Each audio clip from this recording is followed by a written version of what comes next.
ಯಕ್ಷಗಾನವೆಂದರೆ ನಿನ್ನ ತಿತ್ತಿತ್ತೈ ಬಾಡಲ್ಲ ಬರೀ ವಿಷಯ ಹೇಳಿದ್ರೆ ಸಾಕು. ಒಳ್ಳೆ ಒಂದೇ ತರಗತಿ ಮಕ್ಕಳು ಮದುವೆ ಮಾಡ್ತಲ್ಲ.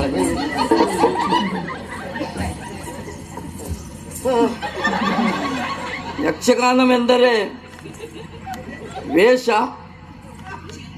ಅಭಿನಯ, ಮಾತು, ವೇಷಭೂಷಣ ಎಲ್ಲವೂ ಸೇರಿದಂಥ ಸರ್ವಾಂಗೀಣ ಸುಂದರವಾದಂಥ ಕಲೆ. ಇದು ವಿಶೇಷವಾಗಿ ಅನೇಕ ರೀತಿಯ ಪ್ರಕಾರಗಳನ್ನು ಹೊಂದಿದೆ. ಉತ್ತರ ಕನ್ನಡ, ದಕ್ಷಿಣ ಕನ್ನಡ, ಮಲ್ನಾಡ ಕೆಲವು ಪ್ರದೇಶಗಳಲ್ಲಿ ಸೀಮಿತವಾಗಿ ಇದು ವಿಶೇಷವಾಗಿ ದೈವಾರಾಧನೆ ಕಲೆಯಾಗಿಯೂ ನಾವು ಗುರುತಿಸಿಕೊಂಡಿದ್ದೇವೆ.